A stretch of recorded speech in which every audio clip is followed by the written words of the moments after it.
Given the risks of all years in Iraq, this year you'd think twice about going, wouldn't you? Well, 7 million Shia pilgrims descended on Karbala this month from all over Iraq and beyond, risking their lives to pay respects to their saint, Imam Hussein, who died 1400 years ago. I'm not afraid of the terrorists. I believe in Imam Hussein and I'm willing to sacrifice my life for him. Qusayr has walked here from Basra, roughly the distance from Edinburgh to London, on one leg. The Shia feel threatened by Sunnis, foreign invaders, neighbouring Jordan and Saudi Arabia. So this year's showing in Karbala is more intense. The message in the flagellation, we are the majority, our time has come. I tell all the Arab countries and I tell the Saddamists who are afraid of a Shia majority power in Iraq, in any future election in Iraq, the Shias will be even more powerful. So the Shia believe they're now on the march to Karbala, yes, but perhaps towards autonomy, like the northern Kurds. Nobody talks openly about Shia-istan, but it could be beginning to happen. Though marching south from Baghdad is dangerous, their armed guards return fire as Sunnis ambush them.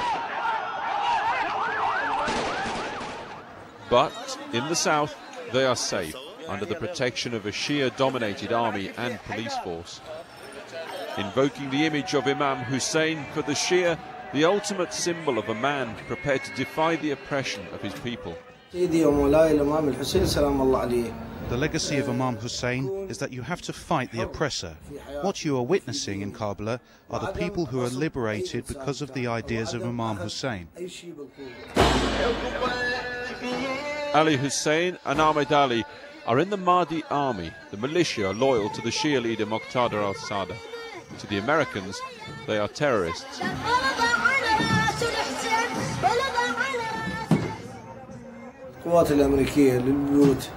The Americans barge into our houses at night and have no respect for us. This is unacceptable to an Iraqi, especially the way they raid our houses at night. We are devout Muslims, and we can't bear seeing an American soldier standing next to an Iraqi woman. By night, the Mahdi army are out in force on Karbala's streets. The US military surge in Baghdad means a Mahdi army surge here. They've come south to sit out the fighting. But the army is on the run. Muqtada al-Sadr has been shut out of the new Iraq by the Americans. Deprived of a voice and influence, there are signs that the Mahdi army is disintegrating into gangs. Right now, the line between the Mahdi army militia and the sectarian death squads is hard to draw. Amongst the pilgrims here, two men who wish to be known only as Haidar and Maher. They said they wanted to set up a resistance group to fight the Americans. But then, in February 2006, this. Sunni extremists bombed the holy Shia shrine in Samarra. That did it. Their war against foreigners became a war against Sunnis, in particular fundamentalist Wahhabis. I cannot tell you how I felt when the shrine of the Imam was bombed. We decided to get intelligence about the Wahhabis. We decided to kidnap them. We questioned them. We don't just take it on trust. If they don't talk, we don't torture them. We just hit them. We only break their main bones in their bodies. We get their confession on disc, then we shoot them with a revolver.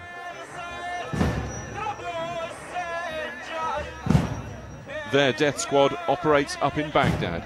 To see anyone talking about this is extremely rare. They allowed us to see DVDs of their bloodied victims confessing, but wouldn't let us keep them or film them. They accused the Americans of conspiring with the Sunnis. They came to Iraq and made the situation worse and created the split between Sunnis and Shias. They started it all. They don't want this country to get on its feet. They want to demolish this country. They say they're not in the Mahdi army. They respect its leader, Muqtada al-Sadr, but clearly don't accept his order banning sectarian attacks. The images of Muqtada and his father are everywhere in Karbala. But where is the man himself? He didn't appear. The Americans say he's in Iran. His people say he's taking a break from politics to write a religious thesis. But Abdulaziz Hakim is here, commander of the much larger, more organised Badr organisation, a private army 10,000 strong and trained in Iran, unlike al-Sadr's ragtag militia. He's an ally of Tehran, but also of Washington. If Shia-istan were to become reality, Hakim is its most likely leader, not Muqtada al-Sadr, which makes him a major target. It took 5 armoured cars and 250 armed guards just to transport him in one piece the short distance from home to the main shrine in Karbala. His message to the faithful: don't break the law, help rebuild this country peacefully. Music to America's ears, though the relationship with the occupiers is far from easy. As Hakim's son Ammar will tell you, recently arrested at gunpoint and interrogated by US forces. My message for the Americans is they can't just do what they want in this country, arrest who they want, abuse who they want. American rifles were pointed at Iraqi police protecting me, and they think this is okay. What would they do if it were Iraqis pointing guns at them? Like so many Shia, Ammar Hakim suggests that the current American military surge is a conspiracy with Sunni countries like Saudi Arabia to contain the Shia. Saudi Arabia has openly said it would help Sunni insurgents when the Americans leave.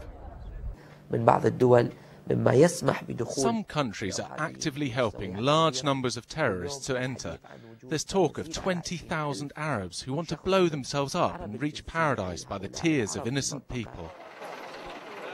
And yet, when things go wrong, the Shia rely on American muscle. Local army units in the south are Shia-dominated. Najaf province, one of the first areas of Iraq where foreign forces were left to police themselves. But last month, when a well-armed religious militia rose up here, they simply couldn't cope. US air power put down the uprising with devastating results. The prisoners lucky to escape alive. Proof again that the Shia, whilst suspicious of the Americans, also depend upon them. Millions of Iranian pilgrims mingle with Iraqis around the holy cities like Najaf. Iranian tourists spend well. Iranian goods saturate the bazaars. Iranian money rebuilds facilities for the pilgrims. And, say Britain and America, Iran is arming the militias and the death squads too. It's a charge many influential Shias here basically agree with. Look, as a security official, I'm seeing weapons coming from Iran. We don't know whether the Iranian government knows about it or not. We see some of these weapons, but whether they're left over from previous wars or newly smuggled in, I don't know. Well, if he doesn't know, there are plenty who do. And we found some of them out in Iraq's marshes, now coming slowly back to life after Saddam's attempts to drain them. Ask the Shia marsh Arabs. They say it's simple geography. If countries the other side of the planet think Iraq is their sphere of influence, well, it's hardly surprising that Iran, the country the other side of the border, does too. Abu Hatem is known as the Prince of the Marsh Arabs. American forces have come here from 27,000 kilometers away. The British are here from 11,000 kilometers away. They say they are here just to protect their interests and our security. So it's just natural to expect Iran, our neighbour, which has a common history, religion and culture, to have influence here and want to protect its interests in Iraq. He's not in the government, but is seen as an authority figure in the marshes. We travelled with him as he visited his people there for a funeral. But the wake turned into a debate, which turned into an argument. Why they berated the prince? Why are we still living like this after these years of occupation? وانت حجي رجل مجاهد ورجل تعرف هاي الشغلات وخاصة أمامك عانت ما عانت من الظلم عانت ما عانت من صدام. The prince could offer them little reassurance. والإنسان الخوش ولد والإنسان الفقير بقى فقير والكذاب صعد والمو محترم صعد والإنسان الطيب ظل مكانه. The austere life out in the Shia marshes parallels the siege mentality of the Shia in the cities, the pain of poverty, the agony of sectarian civil war. One of the men who was arguing with the prince, Sheikh Zayed, wanted to take us to his people.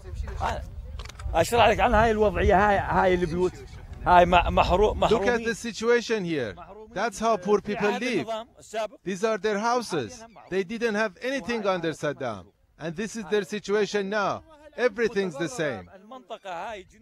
Out here, as in the cities, expectations were naturally raised after Saddam was removed.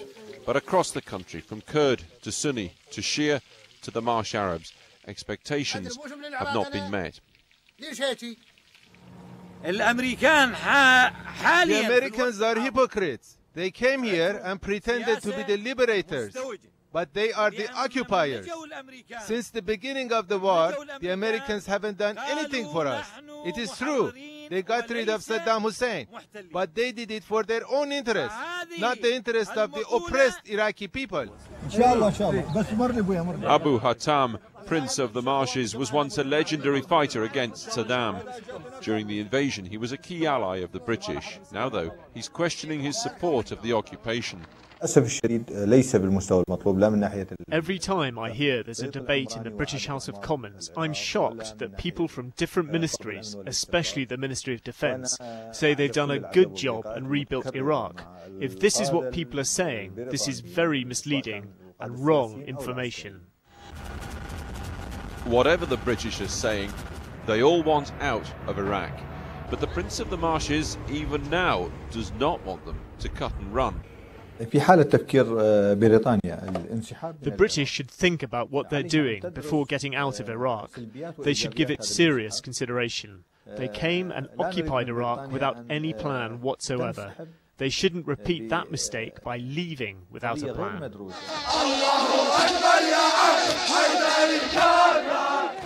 And that serious consideration is plain.